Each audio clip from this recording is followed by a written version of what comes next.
So, hello and thank you for joining us. My name is Nguyen and I'm the moderator for the Southeast Asian Showcase Program's Q&A. I'm an assistant professor at the University of Washington Seattle campus in ethnic studies, and my research looks at the interpersonal and structural relationships between history and memory, race and war. So I look specifically at how family is a site where various histories of war, specifically the Vietnam War, are experienced. So I'm really interested in all of the films that are in this showcase today because of the ways that they use the family as a vehicle to tell these other stories about particularly these experiences that are not so visible to the mainstream. Right? So on behalf of the Seattle Asian American Film Festival, I would like to welcome some of the filmmakers from the program. Thank you so much for sharing your films and joining us for a conversation. So I'm going to ask you to please introduce yourselves with your name, the film you worked on, and where you're joining us from. And I'll just ask you in the order that you're on my screen. So is it Chen-Wen, or what do you go by? Do you want to introduce yourself? Yeah. I just go by Chen-Wen. Hi. Yeah, so can you introduce yourself, the film you worked on, and then where you talking to us from currently? Sure, yeah. Hi, my name is Chen-Wen, and I am originally from Taiwan. My film is English Then We Briefly Ghost. It's a Myanmar, Taiwan, USA co-production, and currently in Tokyo, Japan. What time is it right now? It's 9 in the morning, so it's not very bad. It's good. Yeah. All right, Brian? I am Brian Redondo. I'm the director and producer of KEEP SARAY HOME, and I'm based in Brooklyn, New York. James. Hi, everyone. My name's James Taing. I'm co-producer, co-director of the film Ghost Mountain. I'm currently in Southern Connecticut. We're all over the place. What's the weather like where you are? It's cold and snowy. Tundra out there. Yeah, we just got a little bit of snow flurries. I don't know if it'll stick though. So I'm just going to start with a generic question, and whoever wants to answer it first can answer it. I think this should be a conversation. So if something somebody says inspires you to say something, then you should also speak. But I want to start with Chen-Wen's film, which it's interesting because you're on my screen in the order of how I watched your films. Oh. So I watched yours first. So can you talk a little bit about how you got involved in making this film? And I have to say, all of these films were so powerful and upsetting and very good at making me quite emotional. So congratulations on that. Can you talk a little bit, Chen-Wen, about how you actually, the nuts and bolts of how you came to make this film? How did you, what inspired you to do it? And then how did you actually get involved in the production of it? Yes, so it's about Burmese child soldiers in Myanmar, which might still be existing somehow today. We don't know because the army is like not revealing any information about it. But I started as I was looking at because I've been a NGO worker for some times, and one of my journalist friends told me about, like, he just did an interview with a former Burmese child soldiers now hiding in Thailand.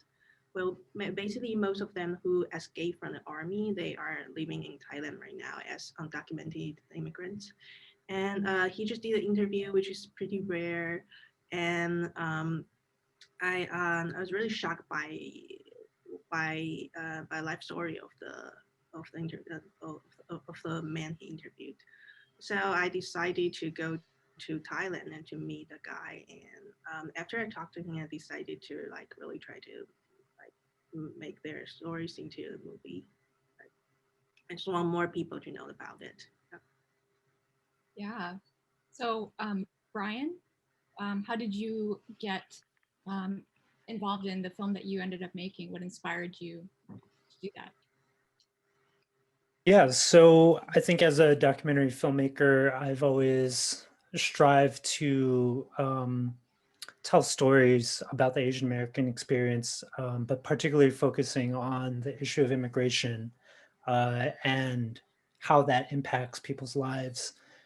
So I worked on a previous film that was about undocumented Asian American young people, and I came to those folks via a community lawyer who was sort of a co-producer on that and also co-produced Keep Saray Home.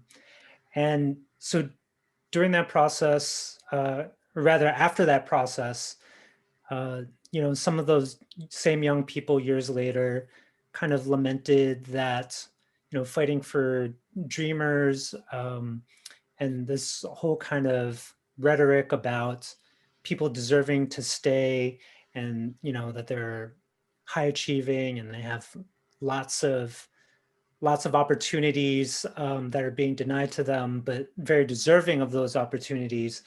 They sort of lamented that rhetoric created a paradigm in which there were good immigrants who were deserving to stay in the U.S., the ones who had college degrees and professional careers ahead of them, versus the so-called bad immigrants, right? Other people basically not fitting into that paradigm. And so this second film, Keep Saray Home, was kind of a way for us to talk about the people that we've put into this box, people who are scheduled to be deported for crimes that they served time for, decades ago when they were youngsters, and people who in the mainstream are often written off as those who should be deported. But we made this film hoping that it would combat that kind of ideology and really demonstrate that, well, once you pay your debt to society, uh, you know like, who are you really a threat to, right? Like, these folks have rebuilt their lives, they have families of their own, they're pillars in their own respective communities. um, and so we wanted to ask the question, why are we deporting or trying to deport such people?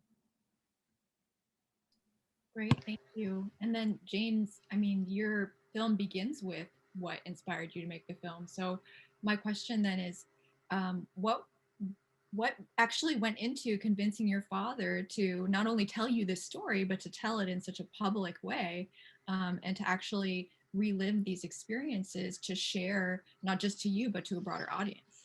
Yeah, it's a great question. It's a lot of persistence of me just feeling like this is an incredible story that has to be told. So I would come to him practically every day and be like, there's this article about these such and such things happening in the world, I mean, these are stories that are being told and people want to hear these stories. And I would also show him books by Eli Wiesel, who was an incredible author and favorite of mine, and the impact he had in really convincing people that you should tell your stories so that these things don't happen again, and that those who perished would not die in vain. And it was an echo for him to do the same as well, as to don't let the people who die be forgotten forever, right? And do an honor of them. And so it was that over time, and he finally relented, thinking that, or he gave in thinking that I would just get a little piece of his story, be okay with it, and walk away. And sure enough, like, the more I heard about it, the more I knew this was just a treasure of a story, and the more obsessed essentially I became passionate about it. And I realized very quickly this was not the typical killing field story, which I actually kind of knew, just being a son of a refugee. This was something very different. And from then on, we went full steam ahead, and I was like, cannot give up on this. One of the last aspects that really helped him really tell and be honest and authentic in telling the story was being able to meet people who were rescuers or who played a pivotal part in rescuing refugees. You'll see that in the film there. And so we just knew, like, by life and happenstance, we had something incredible, and that just had to be recorded and told for once and all. Yeah, thank you. All of your films were so powerful in terms of the critiques that they're offering us this moment, in terms of whether it's what's happening in Myanmar that people are just unaware of because of censorship, and also the ways that the United States consumes news and media information, and what's at the forefront, and the way that our former president really dominated news about everything pretty much the past 4 years, to the issues of Southeast Asian community dealing with immigration in very nuanced ways that the public can't really wrap their heads around, right? So people having trouble understanding, well, what is refugee status? Doesn't that protect you from certain kinds of things? How can we deport these people? To what I thought was interesting in yours, James, is this issue of people think of refugees as this all-encompassing term that automatically comes with rights and privileges. But what your father's story really showed was not having the legal stamp of a UN refugee has direct material consequences, right? So not arriving at the right camp means that you can be shuttled away to somewhere else and potentially end up being massacred in this location. So I feel like all three of these stories tell such important and nuanced Southeast Asian narratives that are missing from the predominant representation. So I just want to follow up by one thing that connects the three of your films as well is you have these incredible, really sympathetic, really charismatic protagonists. So I want to ask each of you, what was it like? So Chen-Wen, how did you find those actors? You know, Brian, how did Saray come to be the subject that you ended up interviewing? And then James, your dad was just such a, it was like he was primed for this opportunity. So if you could each speak to what was it like working with your protagonists?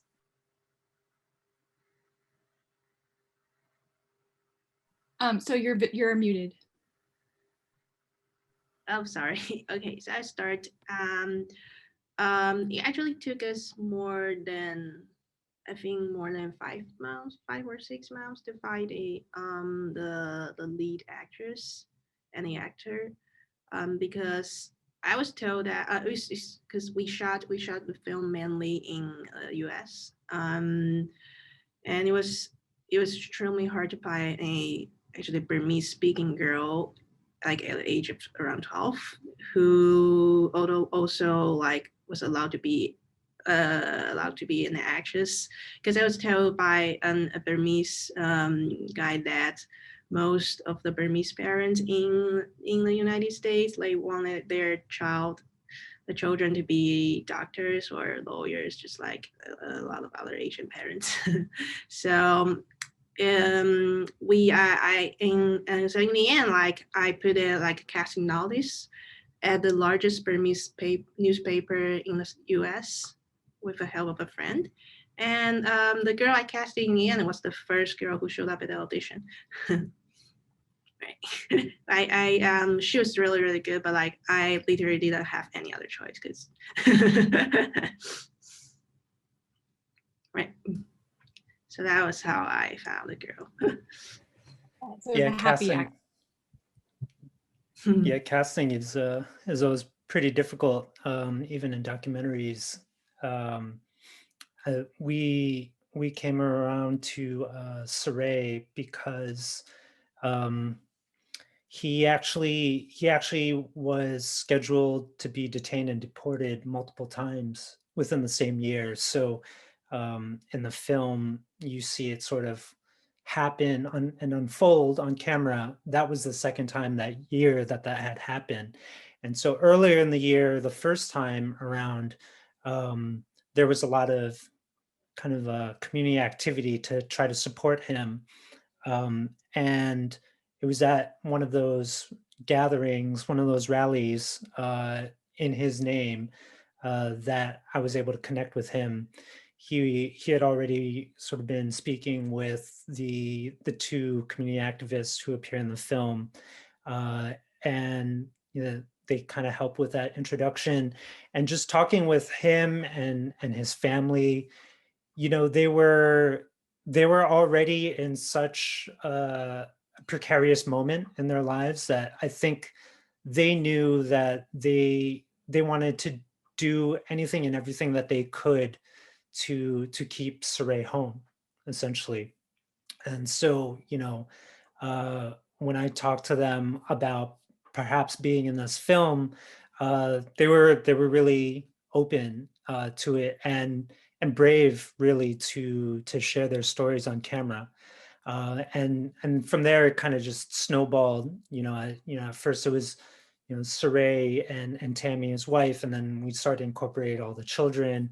And then, of course, there are other community members who got involved with Saray's story. I'm speaking about Hua specifically, who met along that process, and whose growth we also wanted to document in the film.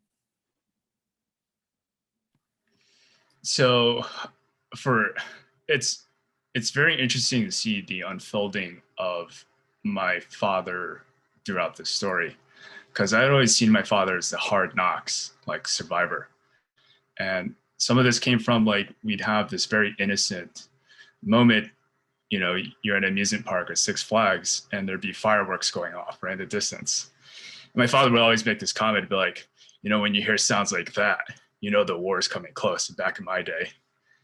And when I started to film this story, I saw a different period of time, which I never caught before, which was the time before Pol Pot and the killing fields.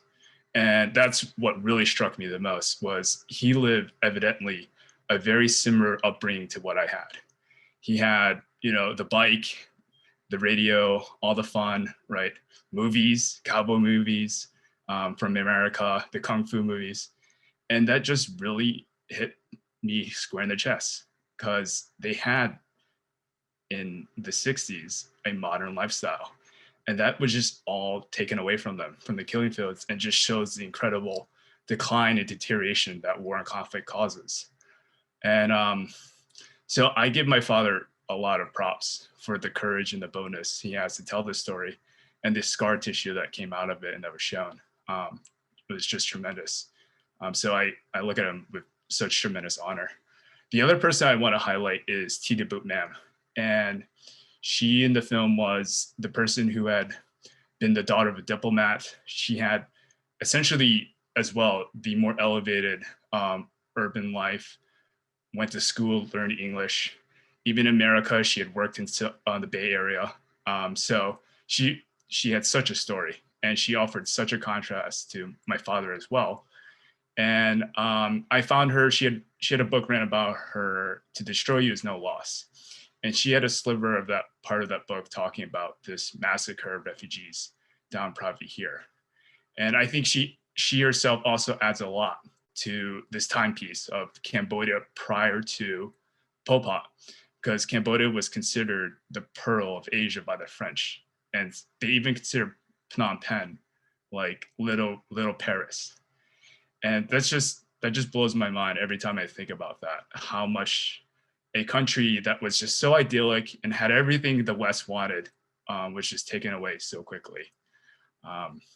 And so that's one of the journeys that I took on this film that surprised me, was really getting a sense of what Cambodia was before. And that's going to leave a long lasting impression on me. So what do I'm sure you've shown your products to the people who have participated, and what's the reception been by those who participated?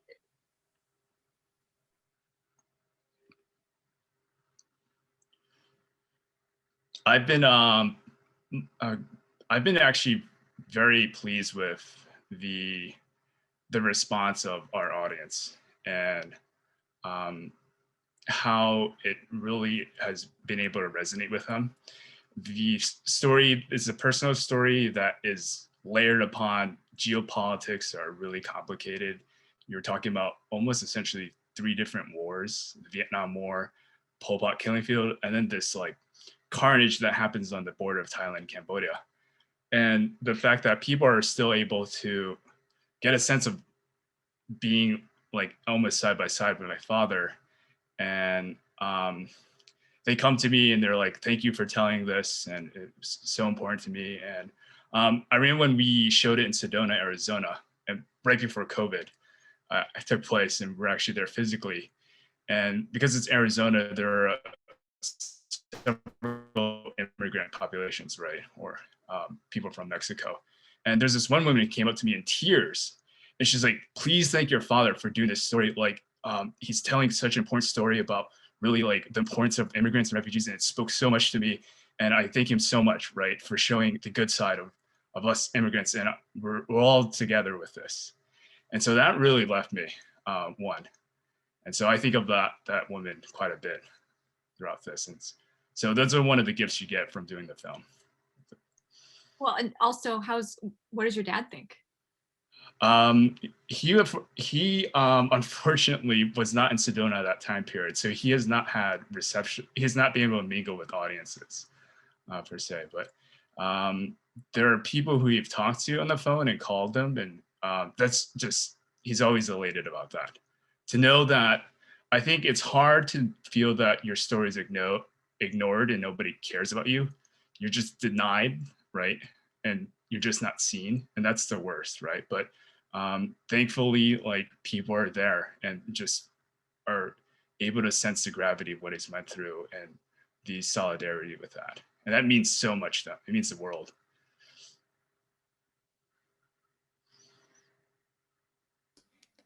I think for Saray and his family, they have multiple feelings, I guess, in regards to being in this film. They are grateful that it exists, and they're very pleased with the attention that it's brought to his case, and kind of the support that comes with that attention.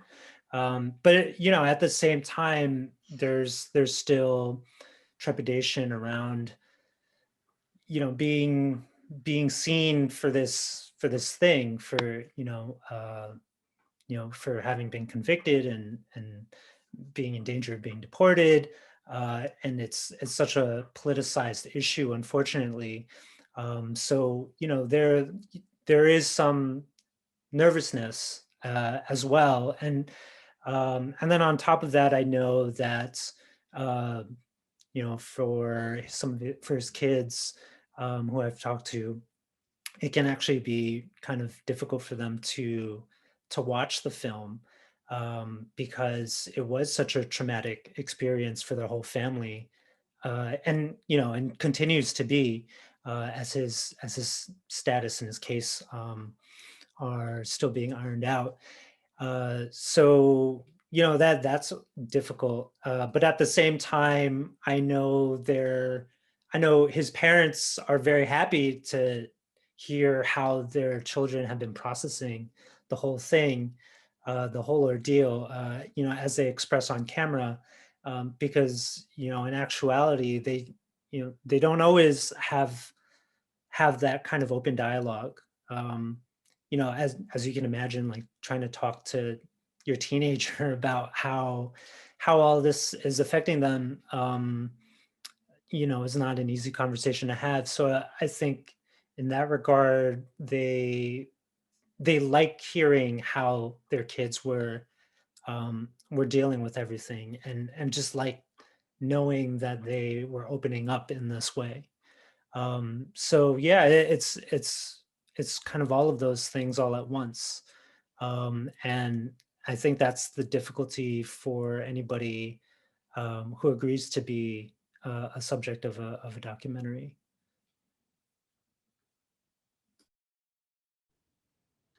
I'm sorry, could you repeat the question again? Yeah, so how have the people who were involved received the film and their participation in it? And then for you, I have the additional question of how has the Burmese community responded, or have you had any feedback from either the Burmese community in the United States or elsewhere? I don't know where you've shown the film, so What has your reception been like? So because of the subject matter, that the child soldier is still a pretty sensitive topic in Myanmar, and so I didn't really show the film like to Burmese audience intentionally because of that. But there were some, because I screened the film like in South Korea and Taiwan and some other Asian countries or Southeast Asian countries, and there were people who have been to Myanmar or who have lived in Myanmar were all like, they were really surprised to know that the film wasn't shot there or wasn't shot in Southeast Asia. But it wasn't surprising, but it was also like everybody was also telling me that it's the first time they knew about the subject matter, that a lot of things is happening in Myanmar. But for some Burmese audience, they have all heard about it, but like they didn't know didn't really know much depth, like know about the subject matter in depth. So it was a comfort to me that there seems to like the film seemed to inform me about them about something that's still happening there. Yeah, right. So 2 final questions. What are you all working on right now? Because I definitely want to keep my eye on you and see what kinds of things are to come after this. And then how can people learn more about your work?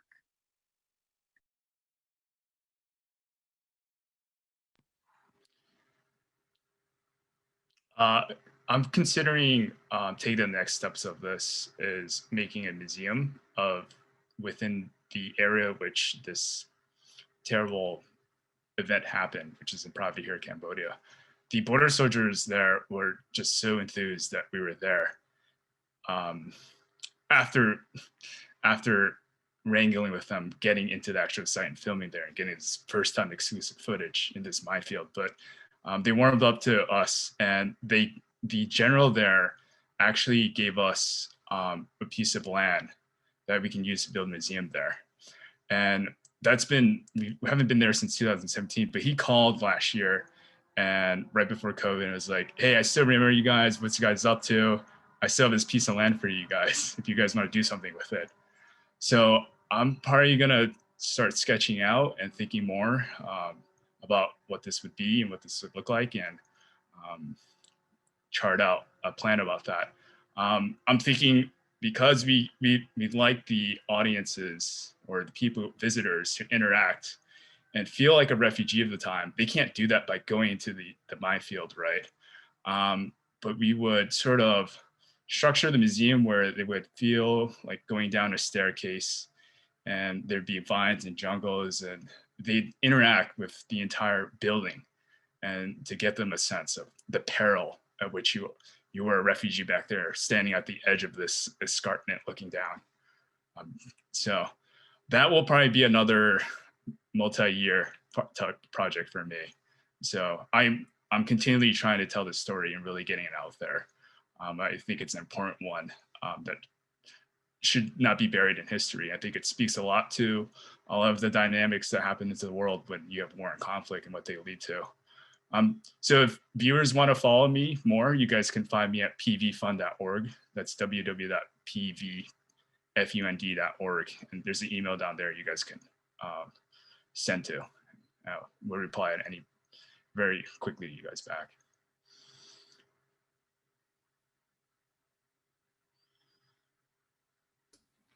As for myself, I don't have another project that I'm directing just yet, but I am working on a couple of other projects as an editor. One in particular is kind of a good follow-up to this film. And so this piece I'm editing is another short doc about a rehabilitation program at a few prison facilities in the Pacific Northwest.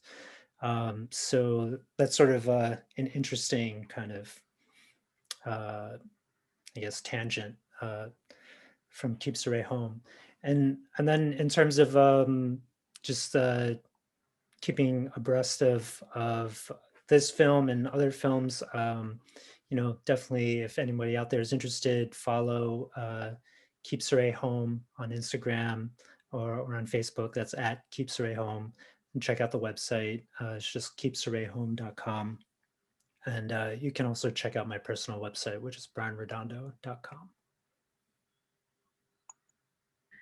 As for me, I'm writing my first feature script, a narrative feature, and it was inspired by the Greater East Japan earthquake and tsunami, which is why I'm here. Otherwise, I would usually be in New York.